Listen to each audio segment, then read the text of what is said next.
हम लक्ष्मी चौधरी यहाँ सब गोटे के गोर लागे छी, प्रणाम करे छी। आई हम एकटा द्रौपदी चिरहरण के गीत गावा जा रहल छी, जाहि में द्रौपदी जे छथिन से कृष्ण भगवान से विनय कर रहल छथिन। एहि गीत के मांग, एहि गीत नहीं लेकिन द्रौपदी चिरहरण गीत के मांग जे छे से सुनीता जी केने छलखिन हैं। सुनीता जी बहुत बहुत धन्यवाद। अहाँ के 2-3 बेरी बात रिपीट करऽ पड़ल है, तखन हम दऽ रहल छी, क्षमा प्रार्थी छी। कोशिश करे छी जे गीत नीक लागे। गीत नीक लागत ते गीत के लाइक और शेयर करब।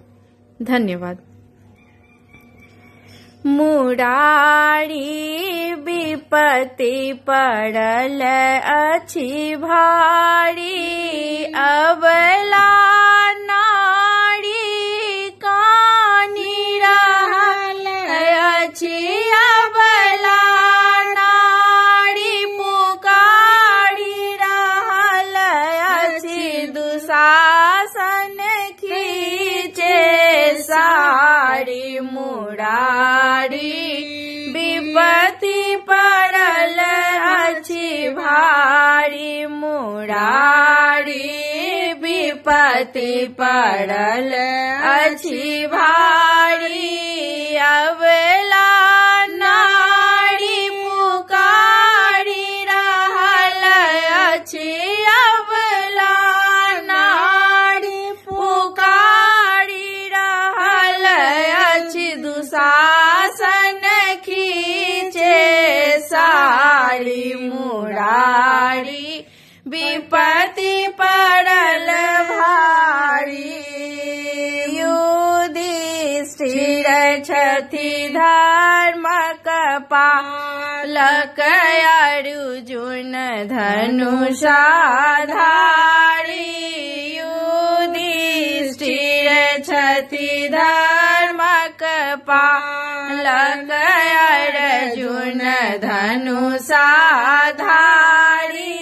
भीम गदा नहीं छुबि रहल छथि, भीम गदा नहीं छुबि रहल छथि, सदैव नकुल के लाचारी। मुरारी विपत्ति पड़ल भारी, मुरारी विपत्ति पड़ल अछि भारी, अबला नारी कानी रहल अछि, अबला नारी पुकारी रहल अछि, दुशासन खींचे सारी। मुरारी विपत्ति पड़ल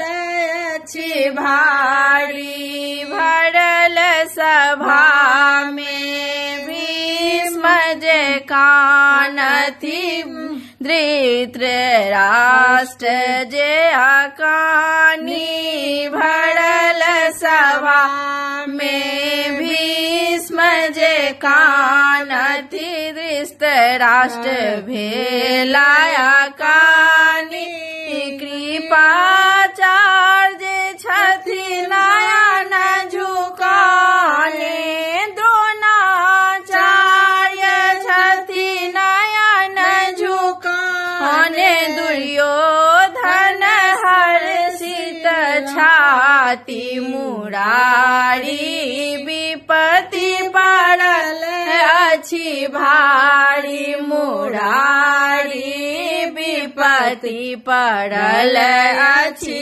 भारी, अबला नारी पुकारी रहल अछि, अबला नारी पुकारी रहल अछि, दुशासन खींचे सारी। मुरारी विपत्ति पड़ल अछि भारी, कृष्ण कृष्ण जे पुकारी रहल छी, अबियौ कृष्ण मुरारी, कृष्ण कृष्ण कृष्ण जे पुकारी रहल छी अबियौ कृष्ण मुरारी एहि बेर जौन पुकार सुनबत